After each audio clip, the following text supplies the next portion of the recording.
Electrician Live with your host, Paul Abernathy and Jay Grunberg.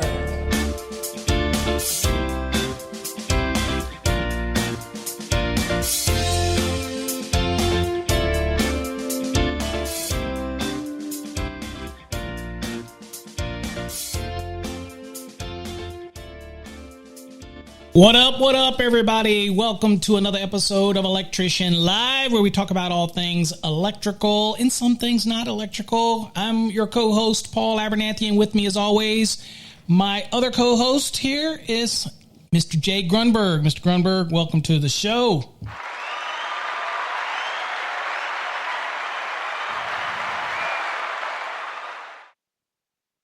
And he's on mute still. Oh, he forgot to take it off mute. Hold on, where's my womp, womp, womp? Where's my womp, womp, womp? Hold on, I gotta... welcome to the show, Jay, as always. What's up, man? Everybody. Happy Thursday. Happy Thursday. Good day. Happy 100-degree Thursday. It's hot. It's not just Texas, buddy. It's everywhere. You said Colorado's hot. Texas is just blistering hot. My wife was like, when is summer going to get here? I'm tired of all this spring and this wet, rainy. And I'm like, you're going to be begging for it very shortly. So it's going to get hot. And man, it got hot. And I'm just waiting for my air conditioner to break down like it does every summer. Right. So, and it's only 3 years old, but it breaks down every summer. Oh, yeah. Every summer it breaks down. Brand new unit, 3 years old, breaks down every summer. So, go figure.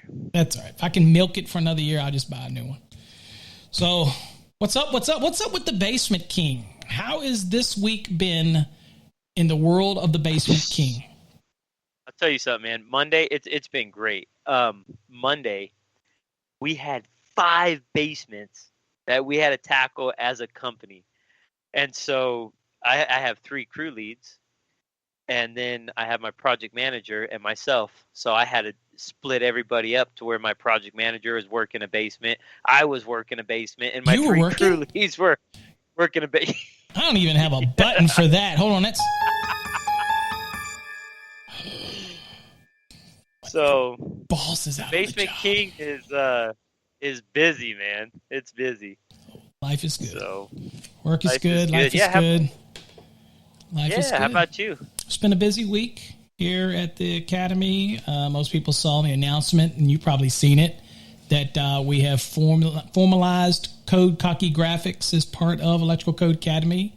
As you know, Brittany is the director of content, but she is also going to be taking over as the interim head of the Code Cocky Graphics. And if you haven't checked it out, check out all the new stuff we got coming out over on Electrician Pride. It's dope, and the prices are coming down. You slowly see them as we come up with stuff. We are able to do that. And in fact, one of the graphics you see right here, Immortal Electrician. That's one of our skull series.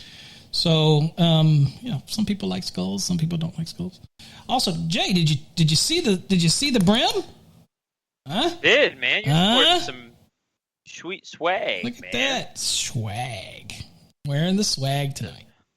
Cool. So we got a good stuff. Speaking of which, then that's our sponsor. I told you previously we've got some additional sponsors coming. So stay tuned, folks. In the next couple weeks, we got some more sponsors that are coming on board. So I guess it's starting to ramp up. The downloads are really starting to skyrocket. So people are liking a good conversation about code or about electrical, about all types of things. And Jay, with the summer, I think we'll have a lot of different topics on all different types of things coming up over the summer. So yeah, it's going to get quite interesting.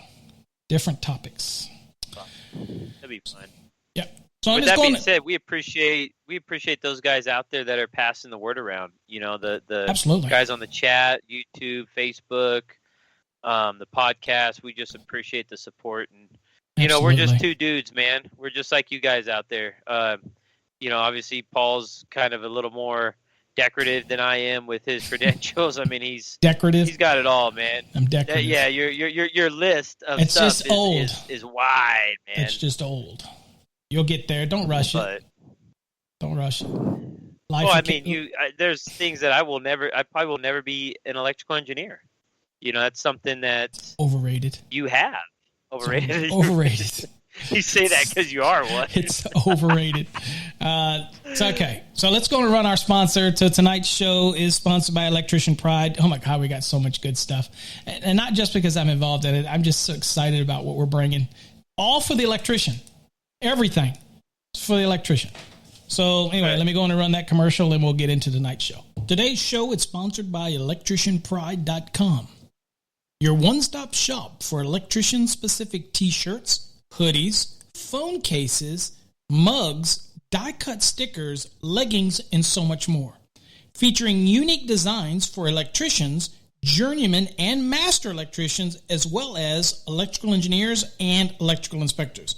For more information on all the products that are available, visit us at www.electricianpride.com today. Whoop, whoop, all the goodies. Go to the goodie store, electricianpride.com. Get your swag on. All right. Yeah. Enough of the marketing. Okay. Jay, they say your audio's a little low. Bump up your audio.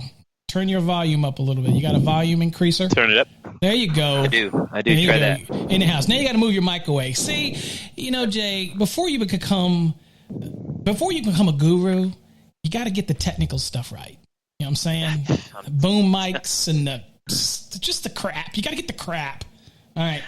I do, man. I do. I need to do a GoFundMe. Yes, we have a GoFundMe page for the Basement King. Go fund the Basement King. Go fund the Basement King and his tent. Hey, got your lights. I don't think I see the lights, but we got your lights. Who needs lights? It's Pooh Bear, Colorado. let me know if my speaker sounds better now. He's the one who said my speaker's low. I turned it all the way up, so There you go. hopefully we're good to go. All right, I gotta adjust. Okay. All right, Jay, what are we talking about tonight? We are going to talk about What are we talking tonight? About laundry branch circuits and the requirements for laundry branch circuits, and we're also going to a lot of stuff all over Instagram. A lot of educators, a lot of doing little quick videos and things like that. Getting, educating. So we're going to do a little educating tonight. Maybe bring up some whatchamawhats and Cody codes and, all that kind of good stuff. KFC. Yep. Got me some chicken. what's going on with Jay's window. Fat boy's got to eat. Oh, just this one here? Oh, he's talking about my window. Dude, don't y'all be critiquing this window. Just No, it's good because Kitsela says something about my background being better this time. And what it was I was doing the virtual background that the computer would have with it, and unlike Paul, he has a green screen and the professional look, and so I was a lot of in and out with that virtual. I'm actually in background. space. What are you talking about? Yeah. So my brother was telling me, he goes, "Man, it's such a distraction." And so I told Paul, Always the brothers, man. I said, I'm doing it. I'm just gonna let you guys see my bedroom. So this is my bedroom. Well, while you're That's at my that, AC you can cooler upstairs. While you're at that, you can go in and pull your mic down too. All right, so There we go. That's what that is. All right, cool. Well, I'm in space. What do you tell people? Why you got to be telling people I got a green screen? Okay, maybe they don't know that I got a green screen. Maybe they think that I'm actually ground control to Major Tom. Systems countdown. Whatever. All right, so I just dated myself. All right. Cool. Okay. Laundry circuits it is. All right, so we're going to talk all things laundry, I guess. What have we covered? We've covered bedrooms, haven't we? We've covered bathrooms. We've covered kitchens in this series, residential series. We've talked foyers before, I think, right? We've talked foyers. Gosh. So I guess the natural progression would be to move to laundry. And then we'll talk about exterior circuits, things that you might have to think about. We're going to do this from an electrician's perspective. Okay. And so let's talk laundry. So Jay, talk us through what you think about as an electrician when you're going to wire the laundry. Simple. Think it's simple. But we also know that every laundry is going to have at least what? At least two circuits, because we have to have the lighting. That might be on with the hall. That might be on with another room because it's just the lighting. But we know there's something different about the laundry circuit itself. So kick us off. What do we What do we need to think about when it comes to the laundry? What do you think about as an electrician when you're wiring your laundries?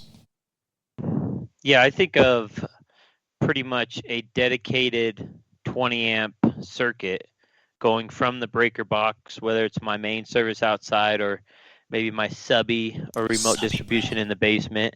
Okay. I think of a 20 amp circuit. I think of 12 gauge wire. Most likely NMB in my application. NMB. Yeah, non-metallic NMB. And could normally be MC. it's Could be MC. Could be MC. Most time NMB. Houses, dwelling, we're residential. Usually going to be NMB. I guess it could be different if we're doing dwelling units in a multifamily building, maybe a high rise, then that laundry circuit probably would be, because we do have limitations and whatnot when it comes to the type of construction, which would allow non-metallic sheath cable to be used. So I guess it could be MC if we were doing a multifamily building with above certain, floors, 4 or 5 floors, depending on if it's sprinkled or not. So, okay. So it could be NM. Could be MC. All right. Keep going. And either way, you're probably going to end up coming out with a 12 gauge, some 12-2 NMB or MC cable. Yep. And you're going to take that line directly from that panel box and that breaker out to the laundry room. And a lot of times what I think about is I think of the layout in the laundry room. Where is this going to go? Is this a washer and dryer area? Is it just a washer? Is it stackables? Are they side by sides? Because there's one code reference that I'm pretty sure we're going to go over that actually tells you have to be within 6 feet of that piece of equipment. Mm-hmm. Probably not going to go over that, but that's a true statement. But I mean, and again, but that's one of the things that when you're laying it out, you need to know. Granted, you can swap, because a lot of times, the washer and dryer, they're roughed out with the plumbing. Drop your mic down a little bit, Jay. There, drop it down. It's getting a lot of. There you go. No, you're right. Just drop it down. You get a lot of fizzy in there. There we go. Try that. That's better. Yeah, that might help out. Yeah. Okay. So sorry about that. That's what I'm thinking. Is location of receptacles. What's all going in the laundry room? Sure. What does this client want? Does he want just the required receptacle for the laundry area, or is he also putting maybe receptacles up higher for countertop space or an iron board? So it Sure. really just depends on the layout. But I do know I will be bringing 120 amp circuit, branch circuit from my panel board to that laundry area, and most likely it's going to be on a dual function breaker. Okay, so then that brings us to some of the code requirements, but let me tell you some of the things I think about. Sure. If I'm doing a single family dwelling, I'm thinking, okay, I need to have at least one 20 amp circuit, 210.11C2, so I'm going to have at least one. And it's typically going to be for the washing machine. But that doesn't mean it can't hit other outlets, receptacle outlets, which is not the device, it's the outlet. It's the box that the receptacle device goes into. In that laundry room, I'm okay. So people say, well, can you put other receptacles on it? In that room, you can, as long as it's part of the laundry circuit. So, so I could have a receptacle for an ironing board also be on the 20 amp circuit that's going to be for the washing machine. Perfectly acceptable. But the other thing I think about is obviously in the laundry room, I'm going to need, you're not required to have a dryer. Most of them do. But you're not required by code to have a dryer. If you have a dryer, you got to count for it, obviously. And then, of course, the load calcs, 220.54 and all that kind of good, stuff. But if you do have it, that's 30 amps. You have to think about that. But you were saying something about, because I bought into the fray, even though we're talking residential, it will, kind of intermix between dwelling unit. Talking about a dwelling unit in a multifamily, they might say, well, I got a stackable. And the question has come up to me, if they run a 30 amp circuit to a receptacle for the stackable, do they still have to run in a 20 amp circuit because of what the code says? And the answer to that is yes. If you want to put a 30 amp in there, that's fine. But the code says it has to be at least one 20 amp. So just because the 30 exceeds the 20 doesn't replace the rule. You can put whatever you want there. I could put a 50 amp receptacle in there if I want. I don't know why, but you could. But you got to meet the code minimums first, right? So I tell that to people all the time. When you do a stackable and they do a 30 amp and they think that's enough, I'm like, yeah, but the code you still have to have it. Of course, we're going to look at all that in a second when it comes to 210.52F and receptacles for laundries and all that kind of stuff. But that's the things I think about because I want to run it and get it, make sure I run it and everything like that.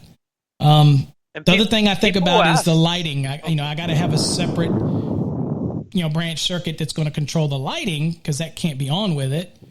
Am I going to just feed that off of a hallway? Because it's just usually one or two lights in a laundry room. And, we electricians got to think about what we're doing. Can't just keep popping off of circuits until you just keep going. I mean, receptacles, there's no requirement for the number of them on a circuit in a house. But when it comes to the lighting, that load is very specific. If it's a 100-watt lamp or a 90-watt lamp, that's a load. So we still have to think about that type of stuff, which, probably people don't think about that much, but, you do. Ohm's law. You got to think about what's going on that circuit. So anyway, what do you as an electrician? You also have to think about door swings, how the room's going to swing, where you put the switches, all those type of things you got to think about, right? Yep. You got to sometimes even define the laundry area within a space, because sometimes it's like there's one area where it was in a master bedroom, like it was like a closet off the master bedroom, but it wasn't a closet. There was part of it was a closet, other part was washer and dryer, so laundry area, and we actually had to have the city rename part of that area. It had to break in half because they called it the closet. Well, there was an existing panel in there, and we messed with that panel, and the inspector goes, "This isn't a closet, is it?" And I go, "Well, no, there's a laundry area, and the panel is within the laundry area footprint." But he goes, "Well, but on the plans it says closet," and so then we had to send the plans back to the city and have them change it. Wasn't a big deal, but also, without getting into too code specific, is sometimes you have to break down that laundry area and know where it starts in the footprint of it as well. Sometimes it's just as easy as a room on your drawing and it just says it's the laundry and that's it. It's simple. Right. Sometimes it's not so simple, right? So talking about some of the requirements for the circuit. So you identified that we got to run this circuit. All the electricians know they got to have to run the circuit for the laundry. There is some applications where you would not. We're not going to get into those because typically that's going to be in multifamily when you have a laundry facility on site. We'll touch on it on an exception. But you have a laundry facility on site that's available to all the tenants, then in the fact that that's the case, then you wouldn't have the laundry circuit requirement because you have one on campus. So again, things we have to look at, but we keep it simple, residential to start with. In a residential application, you're going to have a laundry circuit, okay? 210.11 C2 is going to demand that. All right, so we've got that circuit. Jay, the basement king, has run that circuit. And he's running no less, as much as you think about a laundry, it's simple. You ran no less than probably at least 3 circuits there. Or maybe not one just for the lighting. You probably dropped off of a hallway or something for the lighting. But you at least dedicated, you had laundry, and then you probably had a dryer in there. So you probably ran for the dryer. Even though the code doesn't require a dryer, everybody puts a dryer in. So you have both those things. Yeah. So that's at least 2 circuits. We've gone away from the outdoor drying your clothes on the clothes hanger outdoor that Grandma and Grandpa used to do back in the day. We've moved on a little bit. We moved on from that stuff, man. So everybody's doing the dryers. And actually, they got the smart dryers now that they really don't pull a whole lot. They're really fancy. Mm-hmm. But, you still have to run that 20 and you still have to run that 30. Now, there's no way I could tap off of that 30 to feed that 20, can I?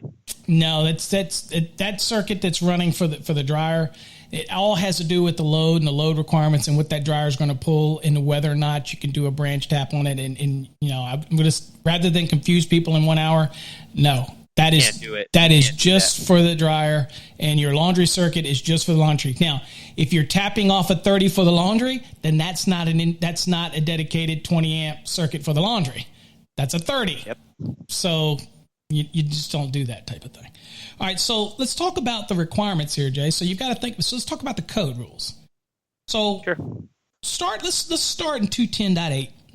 So 210.8, we'll notice, and again, for those that are following along over on the podcast, remember there is a podcast going on over electricianlive.com. You can always listen to the Audible. Also can listen on Spreaker, Spotify, Deezer, all those other podcast platforms. 210.8a, dealing with dwelling unit. That's what we're dealing with. Notice it says dwelling unit. It's not necessarily descriptive to one family, two family. It's dwelling unit, which could be a one family dwelling. Get two individual units of a two family dwelling. Can be the individual dwelling unit of a multi-family dwelling. Okay. A lot of people think that it says dwelling unit, it's only dealing with like a one family. That's not the case. Okay. So in this case, all 120 volt through 250 volt installed in locations specified in 210.8A1 through A11 are going to require the GFCI protection. So in our case, if you go all the way down to A10, you're going to see a requirement for the laundry area. So this is going to apply again to all 125 volts through 250 volts in the laundry area. So guess what that means, folks? For your dryer, if it's in that laundry area, and also your circuit for your laundry circuit, which can also be the washing machine and another receptacle for convenience. They're going to have to be GFCI protected. Of course, we all know that, and you've heard us say about it on this show before, 2023, everything's going to be GFCI anyway, so might as well get used to it. This was also the requirement if you had your dryer located, for example, in a basement. So a basement, whether it's finished or unfinished, it's still going to have to be GFCI protected. So 240 volt protection. Code says you got to do it. You got to do it. So GFCI. Now, that doesn't apply to the lighting. It only applies to the receptacle outlets and that type of thing, the branch circuits for that. But so you said 12 gauge. So 12 gauge got to be protected at 20 amps. And we get that at 240.4D5, which tells you that a 12 gauge small conductor rules has to be protected at 20 amps. And of course, we know that that's listed in 240.6A, which is what lists all of our overcurrent devices, standard size, everything normal. Also, AFCI protection. All right, so let's talk a little bit about that in 210.12. So 210.12, talking about the dwelling unit again, it's all 120 volt, single phase, 15 or 20 amps. So this is obviously not going to apply to the dryer, but it is going to apply to not only the lighting, because you have lighting outlets, but it's also going to apply to the 20 amp laundry circuit as well to be AFCI protected. Because if you look at 210.12a, it says laundry area in there as well. So that's going to be covered. So your lighting's probably going to be covered. So it's going to be on AFCI, not GFCI, just AFCI for the lighting. But your laundry circuit that your 20 amp when you're running for the laundry circuit, GFCI protected and AFCI protected. You just don't need AFCI on the dryer circuit that would be in there. Make sense? Yep, makes sense. So that's another requirement. All right, now we got to stay in the simplest. Go ahead. The simplest way to do that we do is that we follow is just, if it's available, is just putting in a dual function breaker. So that way the breaker is actually doing both the GFCI protecting and the AFCI protecting. And then downstream, you're just putting in, your basic 15 your regular receptacles or 20 amp duplex receptacles. And so, I know we touched on it before, but people ask me all the time, they say, Jay, if I have 3 other receptacles in that same area, can I put it on that 20 amp circuit? And I say, of course you can. If they're in the laundry area. If it's within that footprint of that laundry area, of course you can. Yep. And I still, to this day, people say, no, you can't. And I'm just glad that I'm able to interpretate the code sometimes of what it says, because I don't want to have to do more than what I really have to do. Yeah, so the word of no other outlet, they say it specifically that way when they say circuits have no other outlets. They don't say no other outlets in terms of receptacles. That's a device. They say no other outlets because they don't want to make sure that you don't put it on any other outlet. They don't want you to supply other outlets other than what's being supplied for the laundry circuit. They don't want you to come up and hit the lighting outlets. right? They just want you to deal with the receptacle outlets, and that's all that you need for that branch circuit. So that's what they say by no other outlets, that type of scenario. All right, so, but no good venture out of the laundry would go without us taking a quick jump over to 210.52F. So if you give a quick look over at 210.52F, we're going to talk about, we knew the rules for the branch circuit, 210.11C2. It's the branch circuit. Here's where you get the rules to require the receptacle outlet, because 210.52 is all about outlets, folks. So it says, laundry area. In dwelling units, at least one receptacle outlet, okay, shall be installed in areas designated for the installation of laundry equipment. Notice that it says areas designated.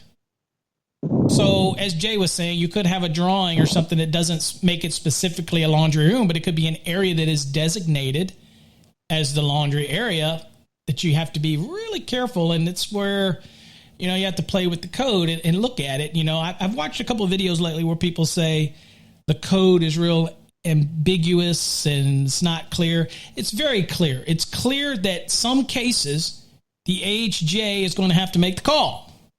Okay, because we can't put everything within a tidy, neat little box, despite what some people would want. We can't. We could never write this code to cover every scenario, and we wouldn't want to. It's like saying an air traffic controller has a manual for every possibility. But what if the pilot dies and somebody has to try to fly the plane to land it?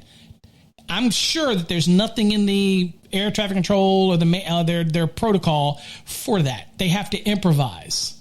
Okay, so again, that's an extreme, but I watched a video the other day about that. It was totally amazing on YouTube. But anyway, if you want to watch it, his name is Doug White. Google it. It's amazing. I can't believe that guy got that plane down. Anyway, point being, sometimes you have to go with it. And so the code does the best it can when you think about those type of things. Okay, so... And I have not seen any chat scroll, Jay, so I am not sure whether it's still working or it's just I refreshed it to see what's going on with it. Refresh it too, and I don't see any. Still there. Okay. So, all right, let's get back to where it was. So, laundry area. Now, this is going to require at least one receptacle outlet, which is the box, by the way, and you put the device in it. Where? In the laundry area. All right, so this is what requires that receptacle outlet to be there. Okay, so the device is the receptacle. It goes in a box that's called receptacle outlet. So it's an outlet box, but because we're putting a receptacle in it, it's called a receptacle outlet. Okay, important to remember all that kind of good stuff as you get further on in your knowledge of code. All right, so we have two exceptions. Now, the exceptions are saying when you don't need the receptacle outlet. Now, here's an important thing that people lose sight of it. If I use one of these exceptions and I don't need the receptacle outlet in the laundry area because of one of these exceptions, guess what, Jay? Then I don't need the branch circuit that's listed in 210.11C2, because that 210.11C2 is to facilitate the receptacle outlet in 210.52F, right? That's right. Okay. So let's go to the exceptions. Neat exceptions here.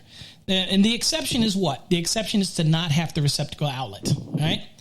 So it says, exception number 1, it says a receptacle for laundry equipment shall not be required in a dwelling unit of a multifamily building where laundry facilities are provided on the premise for use by all building occupants, right?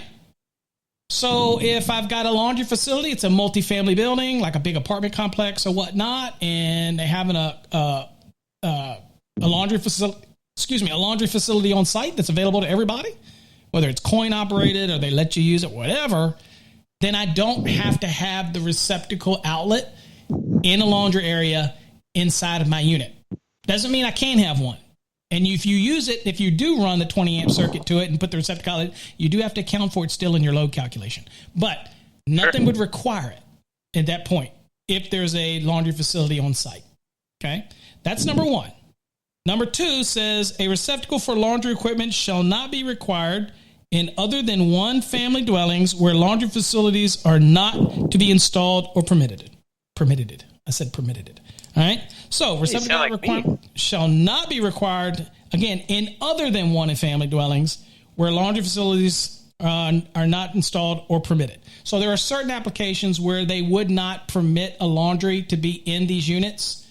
And if that's the case, it's not permitted, or it's the laundry facilities are not installed for whatever reason, then it removes it's a moot point. You don't need the receptacle outlet. Exception number 2 is the rarity. Okay, usually all applications they're going to put it, but this is, again, it says other than one family dwellings. So this would be in other applications, other multifamilies, things like that. 2 family dwellings that they don't have the laundry facility, then it wouldn't be required to obviously have the receptacle outlet. Most of the ones that I see today are exception number 1, and that's with multifamily buildings, and they have a separate laundry facility on site. But even with said, most electricians still install the 20 amp laundry circuit anyway. They just put it in a small closet area where they're going to actually put some stacks or something in there, and they do it anyway. Right. We the last apartment complex I lived in. I've lived in apartment complexes my whole life.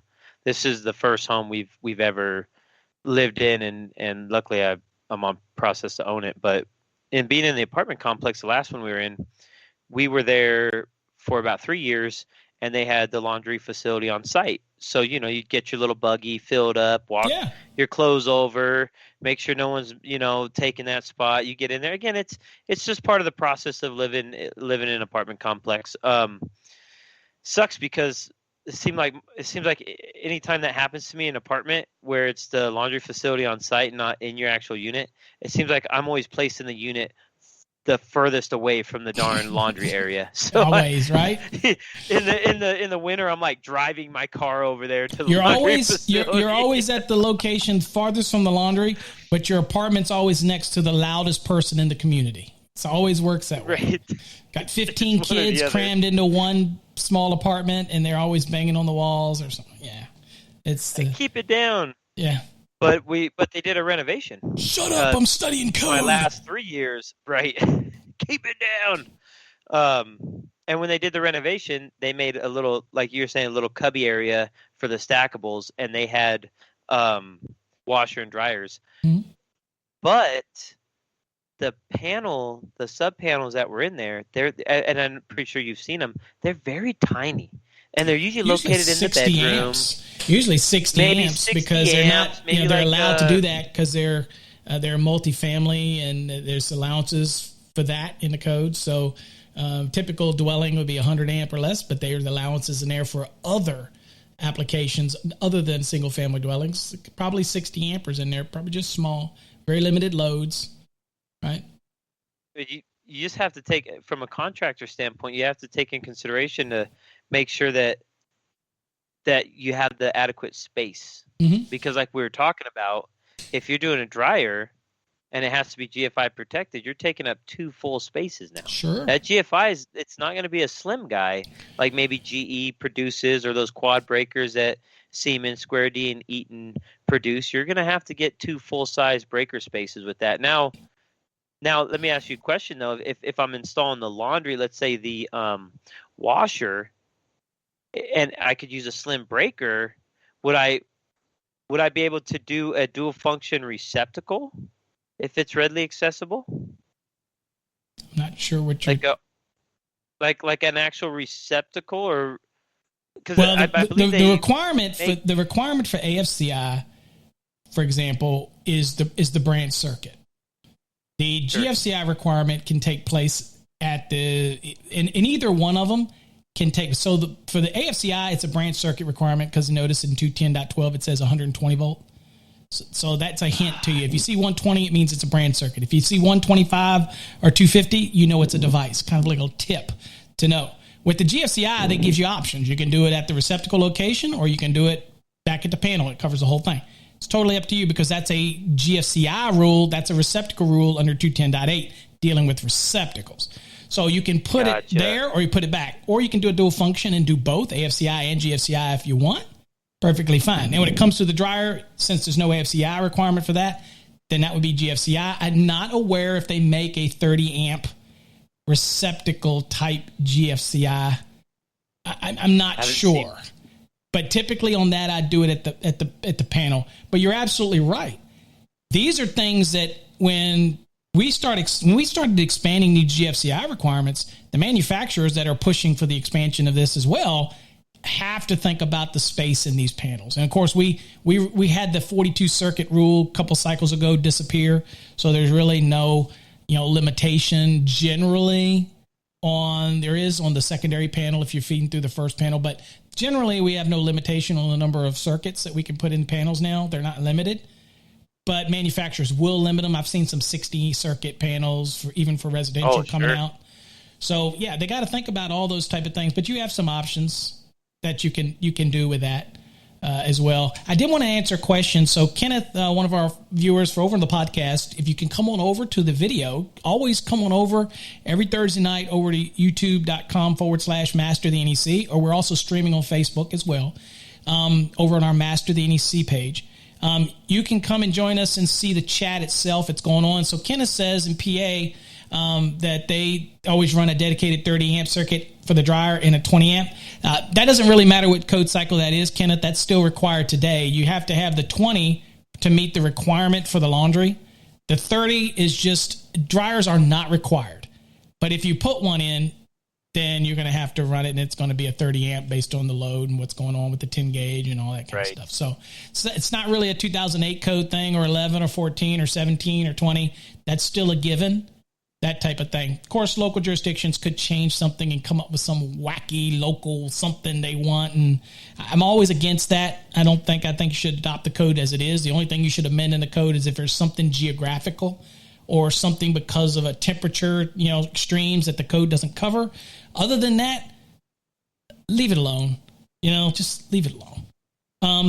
Yeah, and actually for Kenneth, being on the 2008 code, you probably don't have to GFI protect that dryer. Yeah, I don't think that the laundry that just came requirement. Out this I don't year. think that I don't think that covered it back then. So yeah, you being that old on 2008, I'm like, really? On a 2008 code Yeah, still? right. I'm like sitting there going, you don't even remember teaching those classes. 2008? What? Yeah. Gee, What my up, crickets. Rambo? It's got to kick that state's got to get its butt into gear. I don't know what state you're in. It's on 2008. PA, that explains it. PA doesn't. PA is just like an outlaw state. They just do whatever. They're like DC. Baby. They're like those just outlaw states. They just do whatever. What's up, Rambo? In the house? I know you texted me, Ron. I've been so busy. I will get back to you. I promise. All right. We're rapidly running out of time here. Okay, so AFCI required. We got all that. We covered that. We covered. So those were the exceptions. Other than that, most one family, things like that, you're going to put the receptacle outlet in there for the laundry area, and it's going to be pretty cut and dry. So you're an electrician. You've done that. So now let's shift gears a little bit, and let's talk about outdoor requirements, right? Yeah, I love the outdoor receptacles.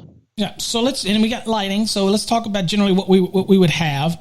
So let's first go to, since we started this way before, let's look at 210.8A3. So, let's go the other way. So first of all, let's do this. Jay, you're an electrician. We're running circuits. You have outside receptacles. FYI for folks, other than the fact that you can't connect them to those circuits that don't allow other outlets like small appliance or bathroom or laundry, I could supply those outlets outside from a living room circuit. I could run them off of a bedroom circuit, to be honest with you. I could run them off. There's nothing that says they have to be dedicated. Okay? First and foremost, again, people will be like, minds will be blown. They're like, no, you've got to run your own circuits for those outsides because people plug things that pull a lot of current. It's going to trip them. Okay. It's not a code violation. It's inconvenient, but okay. So you can come off of other circuits. There's the ones that don't let you have other outlets. You can't.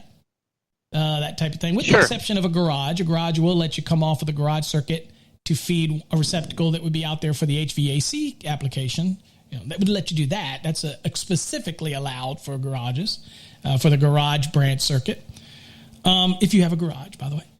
So let's talk about AFCI protection. So Jay, 210.8A3 says what? And where am I at? I'm not even at. Pretty much it says outdoors. We're going over okay. dwelling units. We've already gone over that. Pretty much all 125 volt through 250 volt receptacles. Yep. Kind of the hint that we told you guys earlier. If it's 125 to 250, that's a receptacle requirement. So that's what 210.8A is dealing with, folks. Receptacles. It's the receptacles. These are the nuggets that you want to sink into the brain. So yep. Yeah. So all 125 to 50 volt receptacles located. Pull that mic down a little bit. There you go.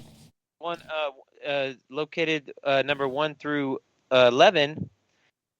Those are all going to have to be GFI protected. It just so happens number 3 is outdoors. So that's a broad like statement. What you were saying. Yeah. So all receptacles outdoors have to be 125 volt through 250 that are 150 volts or less to ground shall have GFCI protection. So that covers all 120. That covers all 240. Right? Yeah. Okay, so that's the brand circuit. Okay, and you would typically put a 125 volt rated device on a 120 and a 250 on a 240 volt brand circuit. All right, so that's outdoors. We do have an exception to that, but that's talking about snow melting and all those type of things that ultimately have a higher leakage current allowance for things like heat strips and heat tapes and all this kind of stuff for snow melting, which would cause a normal GFCI, which is what we call a 4 to 6, which means at 4 milliamps or less, it's designed not to do anything. 6 milliamps or greater, it's designed to trip. We call it a 5 nominal because it's right in the middle. Okay, trust me if you think that all of them are geared perfectly to trip at 5. No, the code says 4 or less, 6 or more. We just call it a 5 milliamp nominal. It's right in the middle. All right, so that's that requirement. So we go down the list, but we don't leave 210.8, do we, Jay? Because we're talking outdoor stuff. So yep. we end up at F. Was it right? 210.8F, which is outdoor outlets. Of course, we got E to cover too, but we'll look at F next. Yeah, so, let me read that so you can elaborate on it. So we have F, which is outdoor outlets. All outdoor outlets for dwellings, other than those covered in 210.8A3, exception 2.3, that which are is the snow melting, which is the snow melting, that type of thingy. Okay. Yep, that's the exception that they're talking about. Supplied by single phase branch circuits rated 150 volts to ground or less, 50 amperes or less, shall have ground fault circuit interrupter protection for personnel. Okay, so a couple key things we remember here, guys, is when it says outdoor outlets, again, I can hammer this home, Jay, probably till we're both 90 years old, which I'm closer to than you, so I'll be dead. But the reality is we're talking about the outlet is the point where we take power from on a system. So HVAC unit outside, the disconnect itself where you change over from a normal Chapter 3 wiring method to the disconnect, and then you probably have Carflex or something going down and over to your outside unit. That point where that disconnect is, that is an outlet. So it would require GFCI protection under this rule. Now, again, you heard us talk about last week, Texas ended up amending that and removing that because of some kind of supposedly issues with HVACs or whatever causing problems, and they're worried about people having heat stroke. And after the day, 100 degrees, I could probably maybe understand, but that tells me that the manufacturers of HVACs have got a problem that they never exposed to anybody, and now they're getting exposed. So hopefully if that is a true thing, that they fix that. I'm going to be testing that and doing a video on that, Jay, because I'm going to be changing mine over and running some tests to see if they're full of crap. Anyway, so that's a big one. And unless your state removes that, then it's a requirement. So, and when we say outdoor outlets, Jay, we mean any outlet, any point. So it could be a hardwired application. It could be a receptacle outlet outside or something. But this is not just about receptacles. It's outlets. Right, okay, you have to go look at the definitions in Article 100 to understand that outlets are not receptacles. Okay. So what about lighting? Isn't lighting an outlet? Well, you have an exception. Oh, we do. So the exception says ground fault circuit area protection shall not be required on lighting outlets other than those covered in 210.8c, which we're going to backtrack to in a second, which is crawl spaces. My outside lights, we're okay with. We're okay. Just being on a normal. Okay. Normal circuit. No GFCI required. Yet. Perfect. Yet. Okay. Well, maybe not even yet, because the change that they're going to do in 2023 is, again, it's just about A. So A is all about receptacles. So it's probably still going to hold true for lighting, not required, but receptacles, it's a whole different thing, because you can die from those, but you can't die from, oh, never mind. Don't get me started. All right. I don't want to get started into this this GFCI thing. All right. So where was I? Oh, what we were talking about. Well, so the outlets, so 50 amps or less, 150 volts or less to ground, outdoor outlets in general going to be GFCI protected. Okay, so then we backtrack. Let's backtrack to E real quick. So what does E say? E says equipment. Go ahead. Yeah. No, equipment requiring servicing. GFCI protection shall be provided for the receptacles required by 210.63. Right. And 210.63A is going to require a 125 volt, 15 or 20 amp receptacle outlet within 25 feet of the HVAC equipment for servicing purposes. That's the receptacle they're talking about, and that's got to be GFCI protected. But of course, I'll tell you, Jay, it's outside probably, and so it's going to be covered GFCI protected anyway, right? Because the general rule was 210.8A, 3? Outdoor receptacles, GFCI protection. So again, some overlaps here, but again, makes us all aware of that. The next one we'll back up to, again, we're talking about circuits. Now, this is not necessarily outside, Jay. This is outside of the dwelling, but then it goes back inside of the dwelling. Okay? And inside of the dwelling, we're talking crawl space. Okay. So it's outside of the envelope of the house, except for it's within the footprint of the dwelling, and it's under the crawl space. But the code tells us specifically in 210.8a that crawl spaces that are at or below grade. So at meaning you climb straight into the hole, and it's right there on grade. Below grade is obviously those that you go in and you step down, and the actual crawl space is below grade, right? Sure. GFCI required for the receptacles in there. No brainer, right? No brainer. But 210.8c says what, Mr. Grunberg? Well, 210.8c, get back over there. I was just looking at a different one. Let's see here. Crawl space lighting outlets. GFCI protection shall be provided for lighting outlets not exceeding 120 volts installed in crawl spaces. So not only do we cover the receptacles, the receptacle outlets, we now cover the lighting outlets. In the crawl. Yeah, wow. Okay, so that is, and again, dwellings, that's, in this case, they're probably all going to be 120 volts applications. So, I've got into it with a couple inspectors on this one as far as having the GFCI. Maybe I'm using a 15 amp branch circuit that's off the hallway, for example. Maybe the hallway and the access to the crawl space is in a closet in the hallway. Just let's just go with that, right? So you go into the closet in the hallway, you lift it up, you pop down. Right as you pop down, you put a switch and maybe a receptacle right there to serve that area. And I've GFCI'd. I've came in on the line side of the GFCI, and then I load out of that GFCI device to that switch that's in the same 2-gang box to protect the lighting. And sometimes the inspector will say, okay, that's not readily accessible. And again, like you've always said, it's up to your AHJ. If even sometimes, even if you have a leg to stand on, still some of those AHJs, they're not going to change their mind. They've been enforcing it maybe 10 years, whatever it is. So they're adamant about it, and that's fine. That's cool.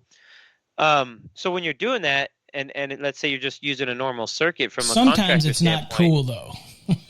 No, sometimes it's not. Sometimes it's a pain in the butt because now you have to, protect it from maybe the breaker or the overcurrent device, or maybe you have to put, what are they called, like faceless It's GFIs? faceless, blank-faced GFCIs. Mm-hmm. And that's normally what we do. We just go, okay, dude, if this is what you friggin' want so bad, I'll put a receptacle outlet inside the closet, Well, and so in there I'll put that. they have to be very careful because, as we've talked this before, if I'm in a crawl space and I've got an air conditioning unit down there that's got breakers on it, or I've got this, then of course they're also required to be readily accessible. So we have allowances in 110.26, for example, and we have these different rules that we have in spacing and limited space rules now that we have in the code. They have to be willing to work with you, that type of thing. And every time they want a GFCI to be readily accessible, then it brings into the old argument that everybody argues. What about when it was underneath the sink and it wasn't required to be GFCI, and now it's required to be GFCI under the sink if the receptacle is within 6 feet of a sink? Is it readily accessible if you put the GFCI into there? Well, it might not be readily accessible to an 80-year-old grandma, but it might be readily accessible to you. Again, it's the ongoing debate that somebody's going to have to make the decision, right? As long as they're consistent, that's all I ask. Just be consistent. You know what I'm saying? Just be consistent. Don't have 5 different inspectors and you all are not on the same page. That's why I was a big proponent for getting everybody together. Just be on the same page, bro. Right. Yeah, for sure. All right. For sure. So we got to cover all these things. So, all right. So we still have the requirement and the receptacles in a crawl space required. Of course, we covered the outlets outdoors. Let's see here. Oh, for circuits, for requirements. So we have the 210.52E. Okay. So we're looking, so that was the other requirements. I should have said 210.8 E we were looking at earlier for the outdoor outlets and everything. But 210.52E, let's look at that. So again, we're talking what's required. So this one requires the receptacles, and if we're doing residential, we're talking one at the front and one at the back, right?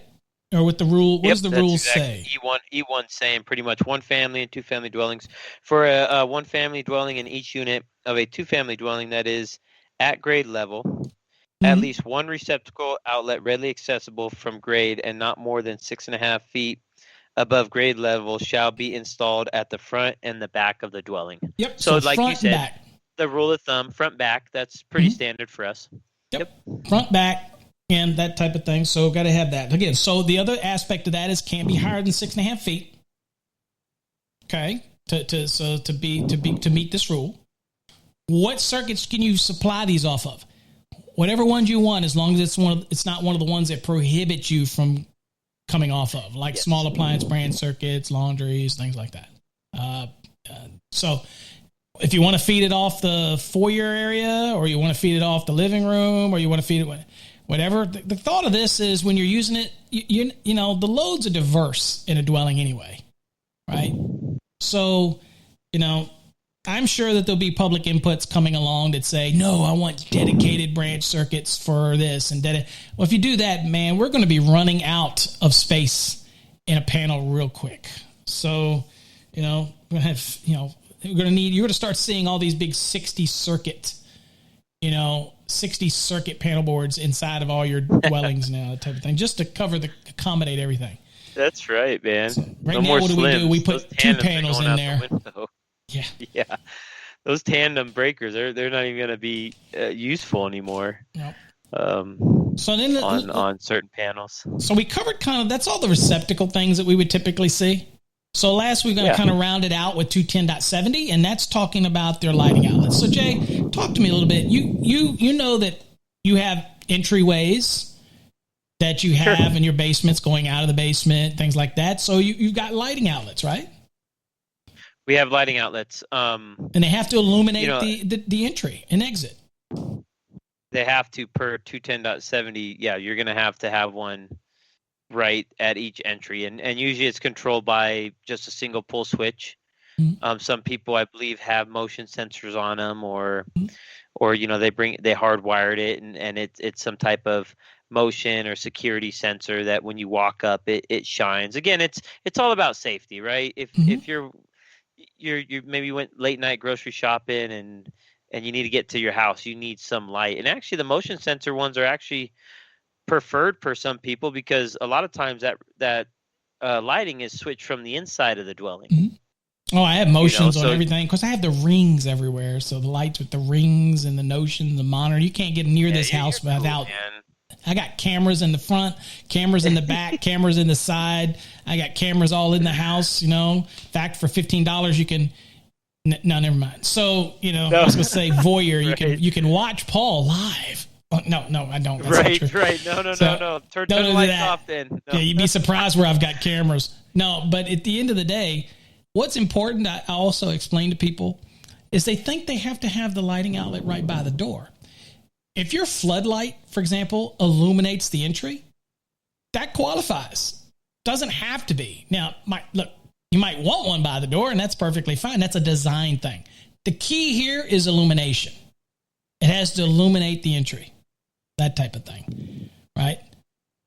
So the lighting outlet requirements that we have are in 210.70A2, and this is the additional locations because the other locations are throughout the dwelling unit, but the additional locations, and the one that I draw attention to is 210.70A22, okay? And that is for dwelling units, attached garages, and detached garages with electric power, at least one lighting outlet controlled by a listed wall-mounted control device, which they changed that whole line in the 2020 code to allow for wireless options. Okay. Sure. Used to be just snap switches or switches, just said switches. This is different. Listed wall-mounted control devices is much broader, and it expands what we're doing today with all the type of automation that we do. So that's why that whole thing is changed now. It says, shall be installed to provide illumination. Again, illumination on the exterior side of outdoor entrances or exits with grade level access. So it only applies to those with grade level access. It says a vehicle door in a garage shall not be considered as an outdoor entrance or exit. So I have one of these questions on my fast tracks, Jay, that most people got wrong. Is it asks you how many lighting outlets do you need, and it has 2 garage doors and it has 1 door on the side. Believe it or not, the lighting outlets, and we're talking just garage though, the lighting outlets are not required for the garage doors. Although most of us put it out there, it's required for the door to get into the garage. Because it tells you right here, it doesn't apply to the garage doors, okay, the vehicle doors. It doesn't apply to that. Now, I got a flood over mine, okay, that's a convenience thing, but it's not a required.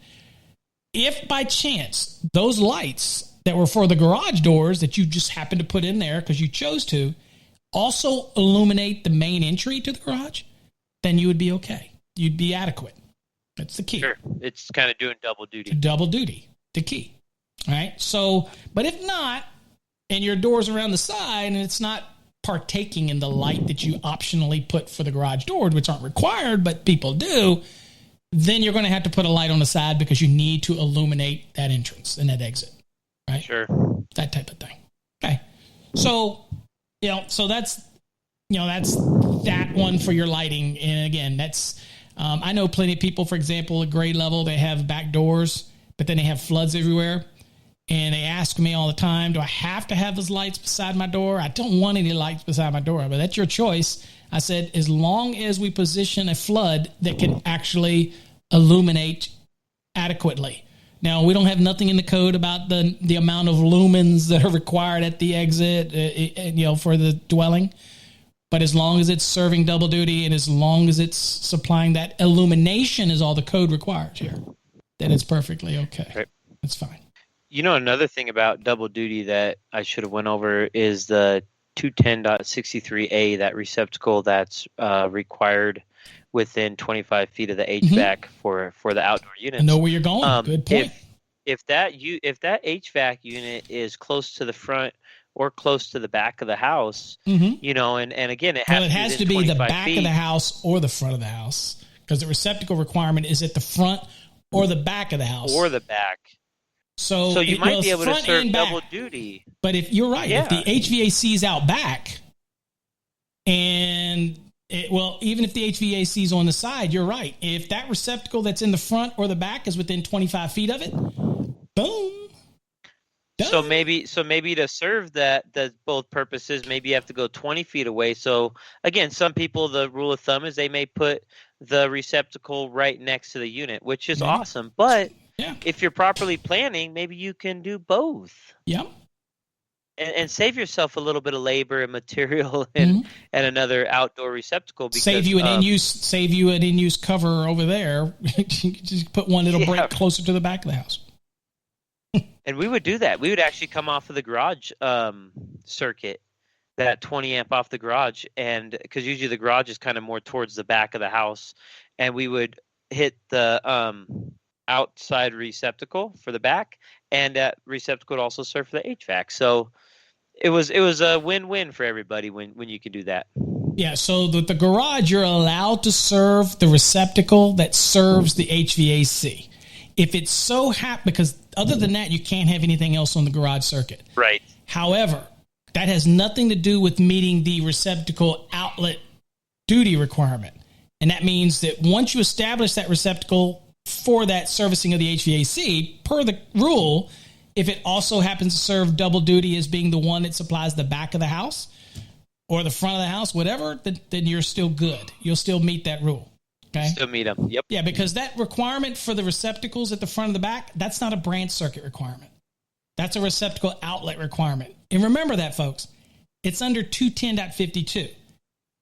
That's about placements where you have outlets, receptacle outlets or lighting outlets. That is not about the branch circuit. Okay. The branch circuit for those locations you saw is in 210.11, and that, that's where those requirements. So again, learning the code and navigating it and understanding it, sometimes you can get quite clever and what's that old saying? What's it? Kill two birds with one stone type of thing. Sure. Why not? I don't understand that rule, but anyway. So, well, you probably never killed two birds with one stone. I don't kill. And that's what it is. Once you have and you've done it, you know what it means. Grown to like it, and you know what it means. So that's right. It's okay.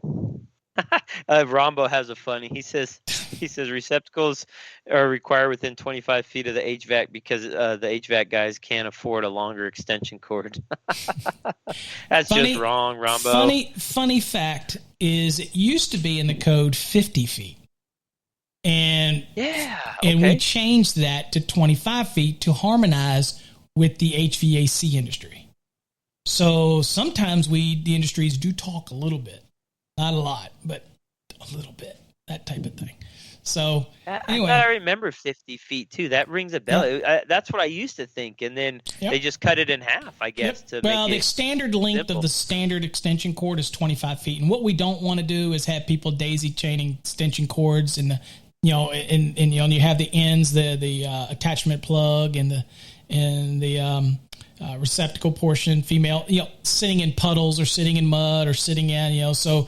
Yeah, it's all has a lot to do with those different things. But again, we harmonized with the HVAC industry and moved it to 25 feet quite a few cycles ago.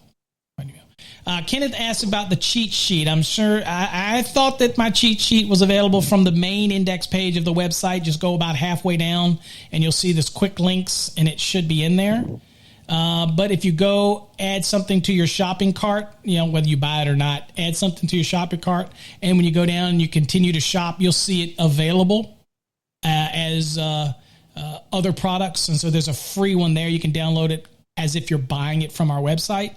Or, Kenneth, if you just download the Sparky Hub app on your phone by going to our website and downloading that, you can send a connection to me in the app, and I will reply back to you and attach it in the Sparky Hub app that we have. So if you haven't done that before, go to www.thesparkyhub.com and join our 2 free forums that you can join. Of course, if you're a Fast Track student, you can get into the private forum. And if you're a supporter here on our YouTube channel with our monthly supporting program, then you can get in that private program as well, that type of thing. Okay, so that's just some of the options that we have available for you. I actually posted today, not too long before the show started. I was doing my service bag getting it ready, and it was. I didn't see the picture of it. I posted a comment to it. You were talking about it, and I didn't see a picture. I was like, "Did you?" You didn't see the picture, huh? No, it didn't attach or something. So go back and check. I don't know what was going on, but pretty much what I was doing was I was showing that even though all my stuff isn't Milwaukee, I still support the black and red. And pretty much it was a Husky bag that I got from Home Depot. You know, he took a it was just half the cost. He took Milwaukee. a Sharpie and he scratched out Husky and wrote Milwaukee on it. And that would be something I'd see over on Instagram, except for somebody would spell Milwaukee wrong, because everything on Instagram is half the time is fictitious and wrong. Oh my God, I went on that site today and I just saw these people posting images of their stuff and they're so proud of it. And I just was sitting there and I'm like, do I say anything? No, I'm not going to say anything. Just here's some advice. Don't post pictures of your installs on Instagram anywhere unless you really look at it, because what's the point of posting something that looks really pretty if it's riddled with code violations? It just makes you look foolish. And secondly, there was a debate on there. It was the funniest thing about whether MC cable requires anti-short bushings. Hey, newsflash, they do not. The guy said, how would you know, Paul? And I'm like, I don't know. I probably am the codes and standards guy for one of the major manufacturers of MC cable. So, hello? It's not required for MC. And he said, and somebody said, well, wait a minute. If the manufacturer ships them, then it's part of the listing. No, that's not the answer. Just because we're courteous enough to give you some doesn't mean that we send it away to get the listing with it. The listing is on the product, not the ancillary stuff. The fittings get their own listing. MC gets their listing.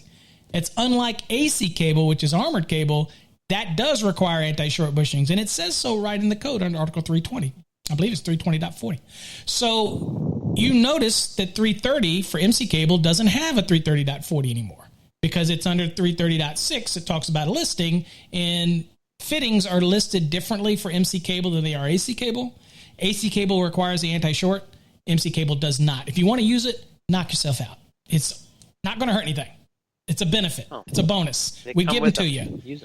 Use them. But they're not required for MC cable. So again, it went on for thread after thread after thread and thread. Everybody wanted to debate over it until the point where I was like, why am I even on this forum? Why am I even on Instagram? Because it's a total colossus waste to me. My blood pressure gets up every time I watch it when I see some of the crap that gets posted, and I'm like, whatever. Sorry. Yeah, you just kind of have to turn the cheek on some of those ones, man, because I've got into them on Facebook forums too, and it's a never man. I'll tell you what gets the most ones. We're way off topic, but we should do. We should have an Electrician live show one night where I take all of us, just ripping them, take all of us and share screen and just go on all the social medias and just start looking for people and just we'll poll our audience and say, you want me to mess with them? You want me to say something? Because there's one guy, I told him, I said, you know what? Everybody that knows me by now knows that if you're going to challenge me in something and I'm going to give you code reference and you try to tell me, no, this is the way it is, what am I going to say, Jay? I'm going to say, prove it. Yep. Give me the code reference. Show me the code reference that supports you. If you can't show me the code reference, you look like a fool. I'm just saying. It's all about being able to support it. Not because you like to do something, not because you want to do something, not because you were taught this way, not because Jay tells you to do it, Paul tells you to do it, okay, somebody tells you to do it. It's code is a minimum. If you want to go above code, have at it. Have fun. But you at least got to be the minimum standard. Period. I'm all for going above code. Go for it. And hopefully today you guys learned the minimum standards for the laundry areas and the outdoor. Yep, it's a good show. Outdoor outlets. And I'll tell you what, that was, I'm reading your little cheat sheet note, and there's about 12 to 14 code references that we jumped back and forth tonight just for laundry areas and outdoor outlets. And so just make sure you guys maybe rewatch this one again and flip through your code book, maybe highlight, take those yellow highlighters and highlight these. I always try to highlight in my code book. Interesting fact, Jay. AFCI is not required for those outdoor receptacle outlets. Sure. Okay. Under 210.12. Unless it's connected to one of those branch circuits that already require AFCI, then it's going to be AFCI protected anyway, right? So if you tap off of the foyer or come off of the living room, or you come off of the something like that, then 210.12 requires AFCI protection on that. So if you're just coming off of it to pick up a receptacle outside, it's still going to be AFCI protected. Unless you choose one of the options that put it at a receptacle option, whatever, But anyway, just food for thought. Yeah, it's a lot, man. Good show. Food for thought. You like my happy camper? I'm going camping in a couple weeks, Jay. I got the camper all inspected. Got to get it inspected so that it doesn't break down on me. I can't wait to go camping and get a week off. Can't wait. That sounds nice. I love camping. You got a nice AC unit in your camper. Well, I'm not gonna say nice. It better run. I can tell you right now. We're going to.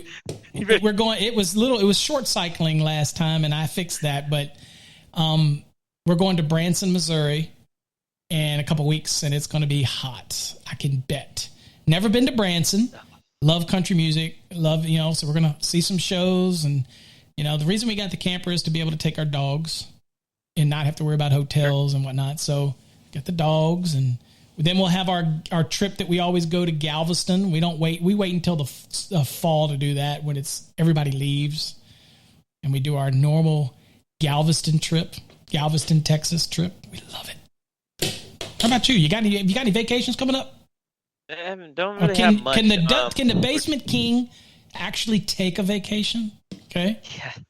I hope so, man. I hope we can get away at least 1 weekend. I think we're gonna do a camping trip with the Denver First Church, our church organization that we're part of, and so they usually once a year they bring they rent out a campsite for us, and we're down there at the kiddos, man, barbecuing, s'mores, just having fun, singing, just doing great stuff.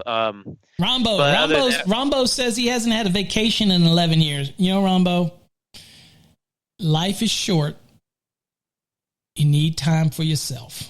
You need to recharge those batteries, bro. Gotta take time. Gotta take time to yourself. So, yeah. And I was going to take the camper to Tennessee, Ronbo, but that's just too far for me to drag a camper. It's like 13, 14, 15 hours. Sorry. Probably not going to do it this year. Not this year. We call this the post-COVID year. We're not going to do that in the post-COVID year. But, who knows? I might get a wild hair and do a long trip somewhere. I don't go more than 6. I don't pull the camper more than 6 hours. 6 is my max. Sure. 6 hours to get to Galveston, 6 hours to get to Branson. I'm right in the middle. That's my max.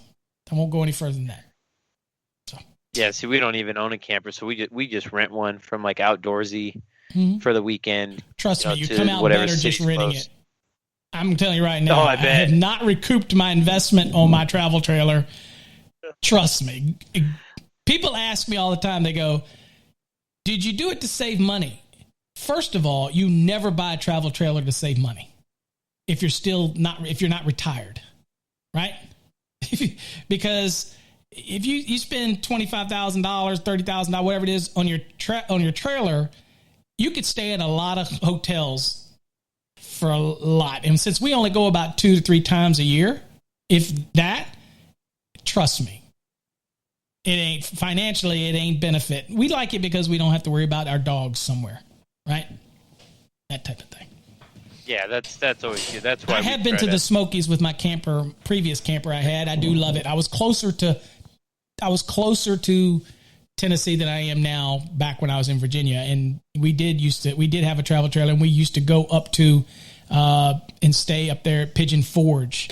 We used to do that. So we used to do that years ago. All right, Jay, we've totally gotten off of electrical topics, but that's okay. We're ending it up. Guys. We do want to thank all of you for joining us each week and sharing this with others. And again, if you do have topics that you want us to cover on the show, just send them out to us. And at hosts@electricianlive.com, or you can go over to the website, electricianlive.com, and just go over to the contact button and send it through the website.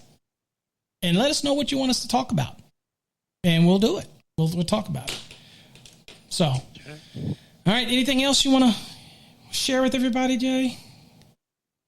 Nope. I hope you guys have a good week. Stay hydrated. Drink a lot of water. Yeah. Gatorades. Just, the beat the heat was our saying the year that I was working out on the runway. I worked out at DIA runway, the hottest place. Let me say it this way. You ready, Jay?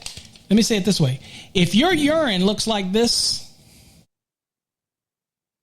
you need to hydrate. For sure.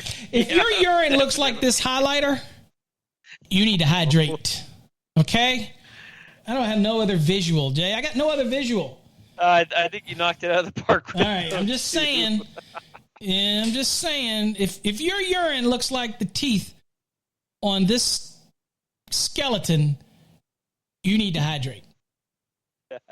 So I'm about to go get a Michelob Ultra, and I'm going to hydrate. Everybody, we appreciate all of you. Till next time, stay safe. God bless.